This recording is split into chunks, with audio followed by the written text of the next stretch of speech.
Assalamualaikum warahmatullahi wabarakatuh. Nama saya Muhammad Samna Rofiq dengan NIM 18110037 dari kelas IF 18A.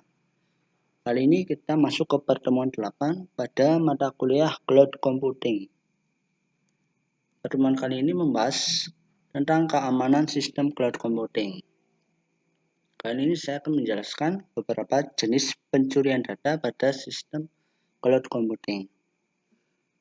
Yang pertama, denial of service adalah jenis serangan terhadap sebuah komputer atau server di dalam jaringan internet dengan cara menghabiskan sumber atau resource yang dimiliki oleh komputer tersebut sampai komputer tersebut tidak dapat menjalankan fungsinya dengan benar, sehingga secara tidak langsung mencegah pengguna lain untuk memperoleh akses layanan dari komputer yang diserang tersebut.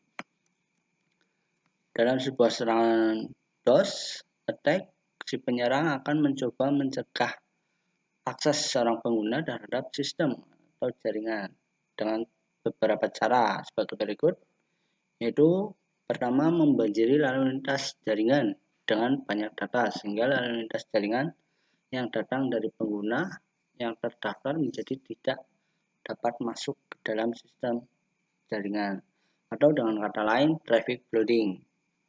Yang kedua, membanjiri jaringan dengan banyak request atau permintaan terhadap sebuah layanan jaringan yang disediakan oleh sebuah host, sehingga request yang datang dari pengguna terdaftar tidak dapat dilayani oleh layanan tersebut. Atau dengan kata lain, request flooding. Yang ketiga, mengganggu komunikasi antara host dan klien yang terdaftar dengan menggunakan banyak cara, termasuk mengubah informasi konfigurasi sistem dan merusak fisik terhadap komponen dan server. Contoh dari beberapa serangan DOS sebagai berikut. Yang pertama, serangan buffer overflow, yaitu mengirimkan data yang berlebihan atau melebihi kapasitas. Misalnya paket IJMP yang berukuran besar. Yang kedua, serangan SYN, yaitu mengirimkan data TCP SYN dan alamat palsu. Yang ketiga, teardrop, yaitu mengirimkan paket IP dengan nilai offset yang membingungkan.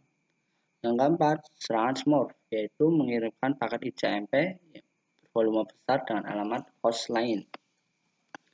Yang kedua adalah cost violation. Cost sendiri merupakan metode pengukuran tentang seberapa baik jaringan dan merupakan suatu usaha untuk mendefinisikan karakteristik dan sifat dari satu service. Cost digunakan untuk mengukur sekumpulan atribut kinerja yang dispesifikasikan dan diasosiasikan dengan suatu service. Model monitoring cost terdiri dari komponen monitoring application, cost monitoring, monitor, dan monitored object. Monitoring application merupakan antarmuka bagi administrator jaringan. Komponen ini berfungsi untuk mengambil informasi dengan cara menganalisis dan mengirim hasil analisis kepada pengguna. Yang kedua, cost monitoring, yaitu menyediakan mekanisme monitoring cost dengan mengambil informasi nilai-nilai parameter cost dari lalu lintas paket data. Kemudian yang ketiga, monitor, yaitu mengumpulkan dan merekam informasi lalu lintas paket data yang selanjutnya akan dikirimkan kepada monitoring application. Yang keempat adalah monitored object, merupakan informasi seperti atribut dan aktivitas yang dimonitor di dalam jaringan. Pada monitoring object tersebut dapat diketahui dari alamat sumber dan tujuan destination layer IP, port yang dipergunakan misalnya UDP atau TCP, dan parameter di dalam paket RDP. Contoh cost violation yaitu contoh kasus 900.000 data pengguna Credit Plus yang diduga bocor di internet.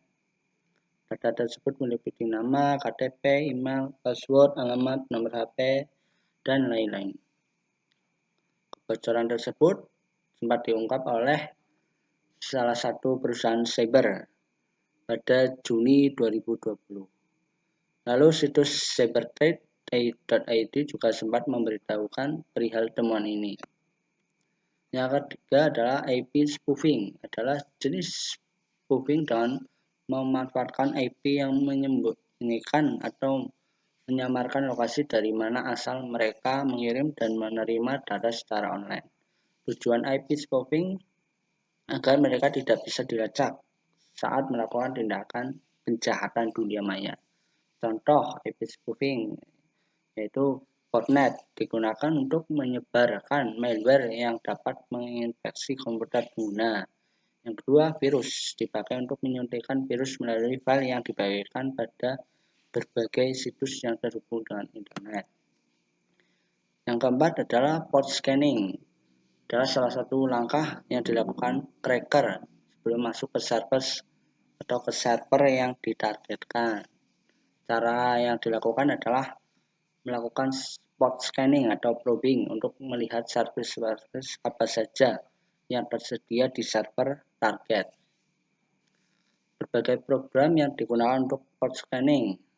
Salah satunya adalah program yang populer yaitu Nmap berbasis Linux dan Superscan untuk Microsoft Windows. Nmap juga bahkan dapat mendefinisi jenis operating system yang digunakan. Contoh port scanning yaitu DCP Windows Scan, yaitu untuk mendeteksi port yang terbuka maupun terfilter. Kemudian RPG Scan, yaitu untuk spesifik hanya untuk sistem Unix saja dan mendefinisikan port RPG. Kemudian TCP Null Scan dilakukan untuk membuat off semua flag. Yang terakhir adalah ARP Trace Tag, merupakan protokol yang bertanggung jawab mencari tahu MAC address atau alamat hardware dari suatu host yang terhubung dalam sebuah jaringan LAN dengan memanfaatkan berdasarkan IP address yang terkonfigurasi pada host yang bersangkutan.